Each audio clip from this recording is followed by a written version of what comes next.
What's up, guys? Barry Gaming here, back with some more Idle Heroes, and today we're going to be breaking down the Deific artifacts into a tier list. Now, it's still going to have the normal S to D tier, but it's going to be like, these are the safe ones to build, these are good but have niche uses, these are just okay in general, some are only good in special situations, and then there's like one or two that we just haven't tested, but let's be honest, they're ones nobody really uses. So, if you guys have had an experience in-game that might be a little different than ours, leave a comment down below. We haven't made a video about every single one of these, but I've tested a good majority of them on my own. Some of them were worth the video, other ones not so much. Hopefully it helps you guys decide if you are going to build any of these yourself. Let's jump right into it.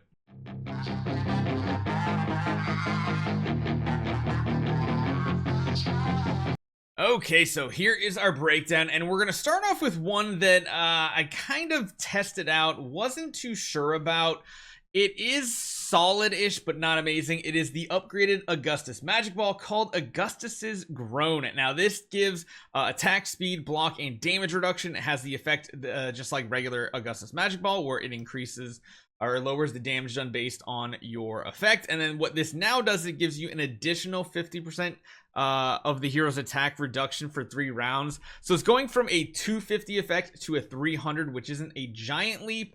But it does now have damage reduction on it, and it's still a pretty solid artifact. I would consider it good, but not like the best of the best when it comes to needing the ability to block, damage reduction. It's still solid, but it wouldn't be my first pick. Now, the second one on this list is probably the go-to if you care about potentially maybe doing PvE damage, Star Expedition, things like that. That is the upgraded Antlers cane called Breath of the Forest Spirit. Now, this does the same 9% all damage dealt per round for forever. However, it does have an all damage reduction that builds up to like 30%, which is pretty cool. It also restores you HP, but let's be honest, if you're really pushing endgame bossing, you don't absolutely need this, but the fact that it has so many more additional stats on the raw version is very, very good. This is actually one you could probably take to just a glittery version and still would be absolutely amazing. Whew, now this next one is really good. This is Dragon Ruyi, and by the name you know what it is, and you've seen what it's done this week with a Therapist Blood Betty. Honestly, it can be amazing on a Lord of Fear Aspen. It can be amazing on even a Starwing Jara. Anybody who cares about control, this is going to do amazing, because not only is it giving speed, it has a 50% chance to just let you get an active in round 1. It has very big upsides, has high control precision, control immunity offset, even has some damage reduction built in, and overall, I feel like it is the most well-rounded artifact, doing multiple different roles, and probably one of the best out there.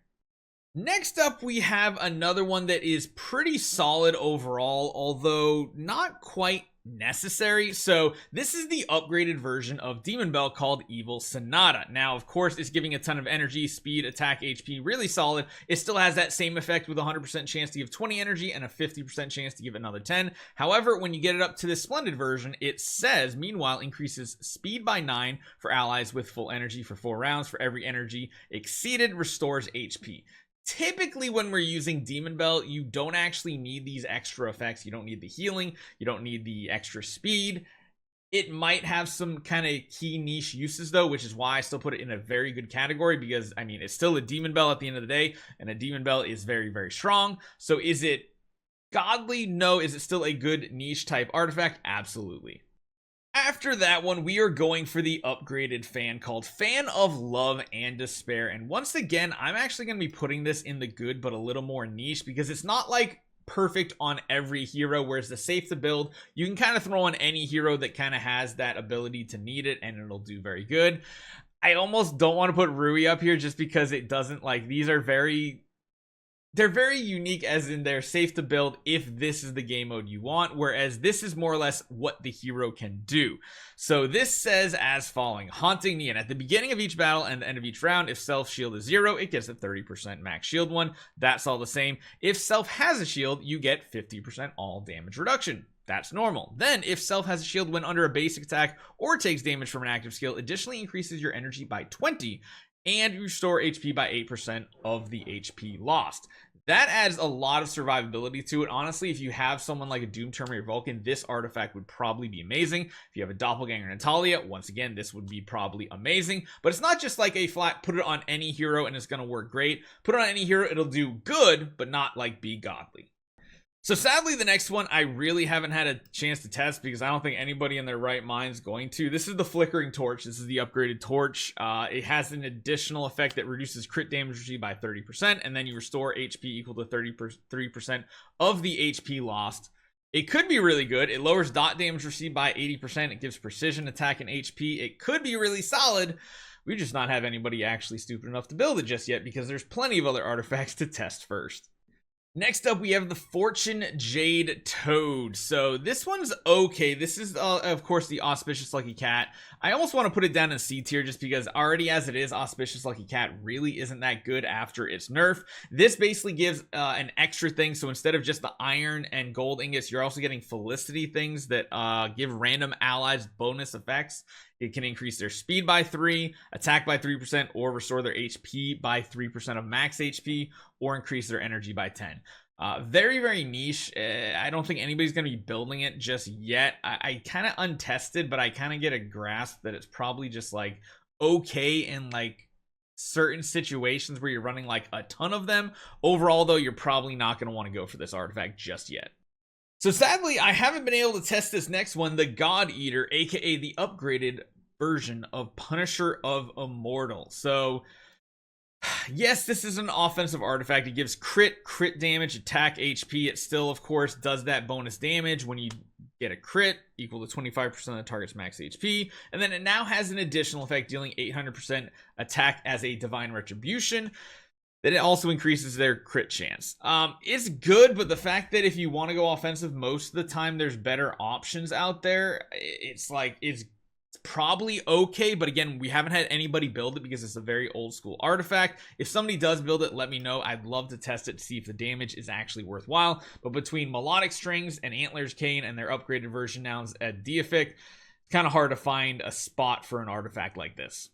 Now, speaking of a very strong artifact, we have probably one of the best out there, and that is the upgraded version of Melodic Strings, the Lingering Melody of the Universe. It gives 100 energy, it now gives additional speed, it gives holy damage, and on top of already giving you that 50% all damage dealt, it now gives you 50% additional attack that tiers down, and then it resets at the beginning of round 4. So you get all the bonuses you get in the early rounds for further rounds, and this is just absolutely amazing. Hands down, probably the best offensive artifact in the game, up there with Antlers Cane. However, this one is a little bit more universal for heroes that want an active in round 1, which there are a lot of them. After that one, we have one that is okay. I did get to test it, however, it's not like anywhere crazy good. Again, this is another one. This is the oh my gosh, what is the actual name of it? I totally forgot. It's been so long. Kiss of Ghost. There we go. It's the upgrade version of Kiss of Ghost called Soul Seeker's Torch, I believe. It has 100% armor break still. It now has an additional 15% damage, all damage dealt, which is cool. It still, of course, lets you restore 90% of the damage you deal with your basic and active skills. However, now it says when you kill a hero, you restore HP equal to 50% of your max HP and ignores 30% of that target's dodge. Interesting. It does give more survivability. The problem with this artifact is there's like no damage reduction built in, and as you guys know, anybody with no damage reduction nowadays just melts. So it can be good, it's okay. I wouldn't recommend going for it, but it has some okay results and tons of healing if you wanted to use Unbending Will, or just put this on a hero that doesn't have any self-healing. Pure Gold Crown, the upgraded version of Golden Crown. Yep, top of the list. It does everything you want. All damage reduction. It gives you attack, HP, all damage reduction, crit damage reduction. It resets at round 6. It's amazing. Next up, we have another one of those that I'm not quite sure I would go for just yet, and that is the upgraded version of Elusive Mirror called Spiritual Mirror. It does everything it normally does. Okay, that's great. But beyond that, it increases allies' damage reduction, which will decrease 1% per round. The 3 effects can be doubled to heroes that also have mirror. So it's like, if everybody has a mirror, this could be crazy good. Maybe. Because again, all these effects are being doubled, which I don't know if it includes the energy. If you did have this on every hero, I imagine all of them will be getting actives every round. And again, good in certain situations, just like with the Auspicious Lucky Cat one. You're almost going to want it on every single hero, and you probably don't want to do that just yet. So we have one other item we have not actually got a chance to test on this, and that is the upgraded version of Lucky Candy Bar called Sweet Wonder. Now, this one's a little different because it says at the end of each round, if self is controlled, you get one layer of Gaze of Fate, which of course gives you that all damage reduction of 30%. And it also increases your all damage dealt by 30%. It says not stackable, so it's not like you can keep building this up round after round. It looks like it only lasts one round as well. I can't imagine it being all that great. Of course, it still has that stun immunity on it. It has additional control immunity. It could be good, but again, who's going to want to build a Lucky Candy Bar right now? It doesn't seem like it's needed, although maybe this makes it a little better for like a Star Expedition strategy, but honestly, I doubt it. Now, last but not quite least is of course Snowheart's upgraded version called Windle of Winter. So this gives energy, speed, control mutant, HP, very defensive. The basically additional thing that they do is now it's gonna have it reduces the target speed by 60, energy by 20, and attack by 20 instead of just reducing their speed.